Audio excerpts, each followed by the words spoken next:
45세, 10억을 잃고 다시 노가다로 돌아간 남자. 안녕하세요. 저는 이 글을 통해 제 인생을 한번 되돌아보려 합니다. 이 글은 어디까지나 진짜 현실을 살아온 사람의 이야기이며 누군가에겐 위로가, 누군가에겐 경각심이 되었으면 좋겠습니다. 저는 부산에서 쌍둥이로 태어났습니다. 일란성이었고 제가 동생이었습니다. 당시만 해도 쌍둥이는 희귀해서 동네에선 꽤 유명했습니다. 사람들이 쌍둥이 구경을 하러 집에 오기도 했습니다.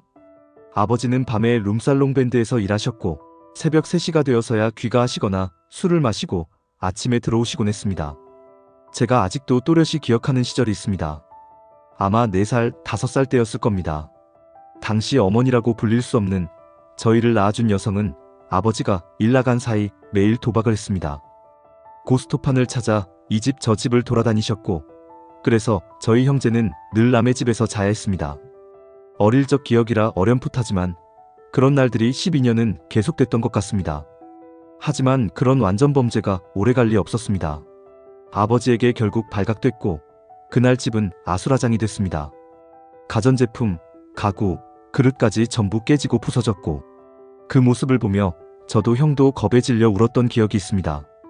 그 여자는 아버지가 밤새 고생해번 돈으로 매일 도박을 했고 결국 수천만 원의 빚을 남겼습니다. 80년대 초에 6천 8천만 원이면 지금 돈으로 수억, 아니 수십억에 해당할 금액입니다. 당시 아버지는 저희에게 돈가스 한번 사주고 싶은데 돈이 없다는 말씀을 하셨고 그 말은 아직도 가슴 깊이 남아 있습니다. 너무 가난했고 너무 배가 고팠습니다. 하지만 더 큰 사건이 있었습니다. 어느 날 그 여자가 형과 저를 데리고 서면의 극장에 갔습니다. 영화 보자며 환하게 웃던 그 얼굴. 하지만 영화가 시작되고 얼마 지나지 않아 그 여자는 화장실 좀이라며 나간 뒤 다시 돌아오지 않았습니다. 그날 형과 저는 영화관에서 길을 잃고 미아가 되었고 영화관 안에서 멍하니 울기만 했습니다. 그게 그 여자를 본 마지막이었습니다. 훗날 소문에 의하면 그녀는 일본으로 도망가 귀화했고 그곳에서 새로운 남편과 잘 살고 있다는 이야기를 들었습니다. 한창 가난 속에서 끼니도 제대로 챙기지 못하고 살던 저희 형제에게는 참혹한 현실이었고 믿기지 않는 이야기였습니다. 그리고 아버지에게는 더더욱 혹독한 시절이 시작됐습니다. 빚쟁이들은 매일같이 찾아왔고 아버지는 세 자식을 먹이고 재우고 지키기 위해 하루하루를 전쟁처럼 살았습니다. 엄마 없는 집, 그리고 다시 찾아온 지옥. 국민학교 2학년 무렵이었습니다. 아버지가 어떤 낯선 여자를 집에 데리고 왔습니다. 너희 새엄마가 될 수도 있어라는 말과 함께 인사를 시켜주셨죠. 그때 전 정말 반대했습니다. 제발 그냥 우리끼리 살자. 새엄마 없이도 괜찮아. 하지만 아버지는 이미 마음을 굳히신 상태였고 그 여자는 며칠 후 아예 짐을 싸들고 집으로 들어왔습니다. 그때부터 진짜 지옥이 시작됐습니다. 그 여자는 겉으로 보기엔 천사였습니다. 아버지가 있을 때만요. 하지만 아버지가 일 나간 밤이면 그녀는 악마로 변했습니다. 형과 저는 매일 밤같이 맞았습니다. 그것도 그냥 맞는 게 아니었습니다. 나무 빗자루로 말 그대로 죽도록 맞았습니다. 힘껏, 있는 힘껏. 심지어 머리가 터져 응급실에 실려간 적도 여러 번 있었습니다. 아버지께 말씀드리면 죽이겠다고 협박했고 우리는 매일 밤 지옥 속에 살아야 했습니다. 한겨울에도 잘못한 일이 있으면 팬티만 입은 채 대문 밖에서 벌을 서야 했고 성당 마당에서 잠을 자기도 했습니다. 아버지는 왜 그런 걸 몰랐을까요? 왜 한 번도 우리에게 잘 지내냐고 묻지 않으셨을까요? 그게 더 억울하고 원망스러웠습니다. 중학교에 올라가면서 매질은 조금 줄었지만 그 사이에 이미 4, 5회의 지옥이 지나갔고 우리는 정상적인 유년 시절을 도둑맞았습니다. 그 여자를 저는 지금도 사람이라고 생각하지 않습니다. 어떻게 어린아이를 그렇게까지 때릴 수 있습니까? 한 번도 엄마라고 부른 적도 없고 엄마라고 느낀 적도 없습니다.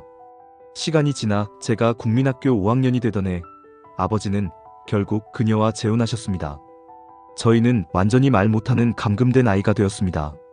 지금 돌아보면 그때 그 지옥을 견딘 제 자신이 참 기특하다고 느껴지기도 합니다. 어떻게든 살아야 했고 그 고통 속에서도 희망 하나를 품었습니다. 빨리 어른이 돼서 이 집을 벗어나자. 그리고 그 바람은 어쩌면 가장 큰 생존의 이유가 되었을지도 모르겠습니다. 신문 배달과 첫 번째 사회생활. 그렇다고 손 놓고 살 수는 없었습니다.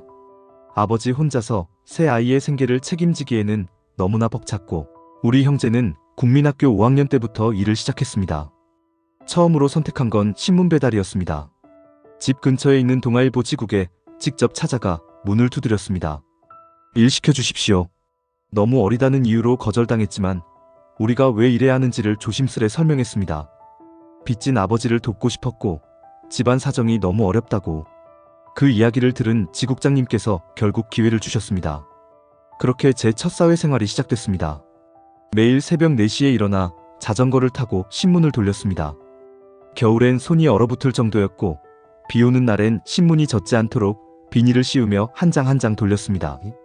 하지만 그 일이 힘들다 생각해 본 적은 단 한 번도 없습니다. 성실히 일했고 지국장님도 저희 형제를 굉장히 기특하게 봐주셨습니다. 그래서인지 보너스도 주셨고 항상 칭찬도 아끼지 않으셨습니다. 그렇게 중학교 2학년까지 신문 배달을 계속했습니다. 그 시절 우리 형제는 단 한 푼도 헛되게 쓰지 않았습니다. 받는 돈은 고스란히 집으로 가져갔고 점심을 굶더라도 가족을 위해 썼습니다. 고등학교에 진학해서도 마찬가지였습니다. 1학년 때는 주유소, 2학년부터는 롯데리아에서 일했습니다. 누군가는 말합니다. 공부 안 하고 돈만 버는 인생이 무슨 의미가 있냐고. 하지만 그 사람들은 모릅니다. 우리에겐 그게 유일한 희망이자 살아남기 위한 선택이었다는 걸. 나는 그렇게 성장했습니다.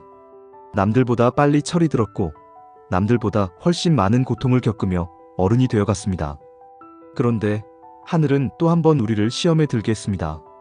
막내 동생의 병, 그리고 이별. 제가 고등학교에 올라가던 해 집에 청천벽력 같은 소식이 전해졌습니다.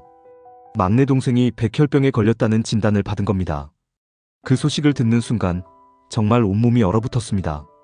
빚으로 허덕이는 집안, 계속되는 아르바이트, 지옥 같던 성장기. 그 모든 걸 견디며 살아왔는데 이제는 동생까지 그렇게 아프다니. 정말 하늘을 원망하지 않을 수 없었습니다. 왜 우리 집에는 한 번도 쉬운 일이 없을까? 2해 넘게 병원과 집을 오가며 치료를 받았고 가족은 누구 하나 예외 없이 지쳐갔습니다. 그 어린 동생은 몸이 부서질 정도의 항암 치료를 받으며 고통 속에 살았습니다. 그러던 어느 날 제가 고3이 되던 가을, 동생은 결국 하늘나라로 떠났습니다. 저는 그 자리에 가지 못했습니다. 동생이 세상을 떠났다는 소식을 듣고도 병원으로 달려갈 용기가 나지 않았습니다. 마지막으로 동생이 남긴 말은 이랬습니다. 형들 오면 사이다 하나만 사달라고 해줘. 그 사이다. 그 약속 하나를 지키지 못한 게 지금까지도 가슴에 남습니다. 형은 달려가서 동생의 마지막을 지켜줬지만 저는 끝내 두려움에 발걸음을 옮기지 못했습니다. 그 죄책감이 지금도 저를 붙잡고 있습니다. 하지만 그 와중에도 삶은 계속됐습니다. 고등학교를 졸업하고 저는 군대에 입대했습니다. 거기서야 비로소 제 인생을 처음으로 객관적인 시선으로 되돌아보게 됐습니다. 도대체 나는 어떻게 살아야 할까? 내려올 곳 없는 밑바닥에서 저는 그저 살아야 했습니다. 누군가는 그걸 버티기라 부르겠죠. 제가 연기를 꿈꿨던 그 시절, 마음 한편에는 여전히 가족이라는 짐이 남아 있었습니다. 그리고 그 짐은 생각보다 너무도 빨리 현실로 튀어나왔습니다. 제대 후 딱 일주일이 지났을 무렵 아침에 일어났더니 아버지가 거실에서 통곡하고 계셨습니다. 놀라서 이유를 물었더니 두 번째 여자분, 그러니까 저희를 학대한 그분도 결국 집을 나간 겁니다. 그런데 그냥 집을 나간 것이 아니라 통장을 몽땅 챙겨서 나가버렸습니다. 아파트 담보대출 5천만 원, 카드 빚, 사채 등 23억 가까운 채무를 남기고 흔적도 없이 사라졌습니다. 그 순간 저는 좌절을 넘어서 멍해졌습니다. 군 입대 전까지 12시간씩 일하면서 모아온 피 같은 돈, 월 80만 원 받으며 아껴가며 모은 그 돈이 통째로 사라졌다는 사실이 믿기지 않았습니다. 저는 소주 2병과 번개탄을 사서 모텔로 들어갔습니다. 불을 붙이려다 마지막 순간 가족 얼굴이 떠올랐습니다. 그저 하루 종일 울기만 했습니다. 그리고 아버지에게 처음으로 따졌습니다. 어떻게 2번이나 술집 여자를 데려와 가족을 이렇게 만들 수 있냐고. 첫 번째도 그랬고 두 번째도 그랬고 아버지는 그런 선택을 후회한다고 했지만 그 말을 믿을 수 없었습니다. 그 여자는 처음 우리를 만났을 때 자신을 학교 선생이라고 소개했는데 알고 보니 전부 거짓말이었습니다. 세상에 믿을 사람 없다는 게 너무 뼈저리게 느껴졌습니다. 살기 위해 다시 일자리를 구했습니다. 조건은 단 하나, 돈이 많이 드는 일이었습니다. 그렇게 나이트 웨이터라는 공고를 보고 지원했습니다. 당시 공고엔 한 달 300만 원 이상 가능하다고 되어 있었습니다. 지금 생각해보면 나이트에서 보낸 시간은 제 인생에서 가장 혹독한 시간이었습니다. 군대보다 더 힘든 분위기였습니다. 간부들의 욕설과 폭력, 주임제 중심의 수직적 구조, 손님들의 무례함과 직원들 간의 경쟁, 말 그대로 전쟁터였습니다. 수천 명이 입사하고 며칠 만에 퇴사하는 걸 지켜봤습니다. 저는 악착같이 버텼습니다. 아버지와 집을 위해, 빚을 갚기 위해 하루도 쉬지 않고 일했습니다.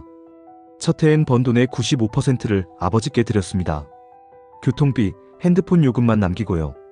그 다음 해부터는 반씩 드렸고 한 달에 200만 원 가까이 꾸준히 드렸습니다.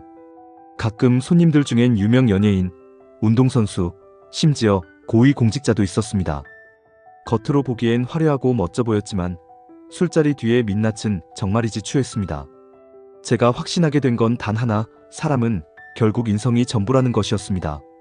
그렇게 나이트에서 10년 넘게 일했습니다. 삶이 너무 초라하다고 느끼던 시기, 같이 일하던 동생이 말했습니다. 형, 주식해봐요. 진짜로. 요즘 다들 해요. 저는 완강히 거절했습니다. 주식해서 망한 사람들 이야기를 워낙 많이 들었으니까요. 그런데 며칠 뒤 그 동생이 말하더군요. 형, 나 이번에 단타로 몇백 벌었어요. 그 말을 듣고 저는 마음이 흔들렸습니다. 매일 밤 술과 싸우며 생존하는 삶, 이대로는 못 살겠다고 느꼈습니다. 그렇게 2011년 겨울 처음으로 주식 계좌를 개설했습니다. 결과는 예상대로 참담했습니다. 첫 해에 바로 깡통을 찼습니다. 주식시장은 냉정했고 저는 아무것도 모른 채 덤볐습니다. 몇 년간 돈을 다시 모아 재도전했고 그땐 단타가 아니라 스윙과 중장기로 접근했습니다. 이때는 수익도 괜찮았고 나름대로 희망도 보였습니다. 그러나 욕심이 문제였습니다. 지수가 폭락하거나 종목이 악재를 만나면 멘탈이 붕괴되기 시작했습니다. 그러다 단타로 해봐야겠다고 생각했습니다. 그게 제 인생에서 가장 큰 실수였습니다. 2019년 단타로 전향하며 전업 트레이더의 길을 다시 걷기 시작했습니다. 이미 2016년에도 한번 전업을 했었지만 자금 부족과 실력 부족으로 1년 만에 접었던 경험이 있었죠. 그런데도 이번에는 진짜 제대로 해보자는 생각으로 다시 도전한 겁니다. 하지만 다시 한번 준비되지 않은 전업은 큰 재앙이었습니다. 시장은 저를 기다려주지 않았고 저는 하루하루 계좌가 녹아내리는 걸 지켜봐야 했습니다. 그 와중에 또 한 번의 위기가 닥쳤습니다. 아버지가 쓰러지신 겁니다. 뇌졸중이었습니다. 다행히 제가 집에 있었기에 바로 119를 불러 병원으로 모실 수 있었습니다. 의사 선생님은 말했습니다. 조금만 늦었으면 큰일 날 뻔했습니다. 그 이후 아버지는 왼쪽 전체가 마비되셨습니다. 시간이 지나 어느 정도 회복은 하셨지만 지금도 왼쪽 다리에 힘이 없으셔서 걷는 게 불편하십니다. 그때부터 아버지는 술을 끊었고 지금까지 운동도 꾸준히 하시며 건강관리를 하고 계십니다. 아버지의 병환 이후 저는 완전히 무너졌습니다. 투자로 버텨야 했던 상황에서 돌봄과 생계까지 떠안게 되었으니까요. 전업 3년 차였지만 아직 자리도 못 잡았고 빚은 점점 늘어갔습니다. 깡통 계좌를 반복하며 고민했습니다. 이번엔 500만 원만 빌려서 해보자. 다시 손실. 300만 원만 더 결국 남은 건 고작 80만 원뿐이었습니다. 주식에 모든 걸 건 제 현실은 처참했습니다. 그래도 포기할 수는 없었습니다. 생활비는 필요했기에 저녁에는 닭집에서 아르바이트를 하며 낮에는 주식을 했습니다. 하루 16시간 노동을 버텼습니다. 주식을 처음 소개했던 동생은 벌써 주식으로 큰 돈을 벌었고 저는 여전히 바닥에서 발버둥치고 있었습니다. 제 자신이 너무 한심했습니다. 하지만 어쩌겠습니까? 살아야 했으니까요. 지금 이 글을 쓰는 제 나이는 40을 바라보는 나이입니다. 나이트에서 일한 세월이 10년을 넘었고 주식 인생도 어느덧 10년이 다 되어갑니다. 저는 여전히 주식을 하고 있고 닭집에서 일도 병행하고 있습니다. 그렇게 하루하루를 살아가며 아직도 꿈을 꿉니다. 언젠가는 나도 정상적인 삶을 살 수 있기를. 지금 이 시간에도 수많은 사람들이 주식시장에서 좌절하고 있을 겁니다. 저처럼 가정환경 때문에 일찍 철든 사람, 어릴 때부터 빚에 찌들려 살아온 사람, 부모의 무책임을 대신 짊어진 사람, 그런 분들에게 말하고 싶습니다. 절대 포기하지 마세요.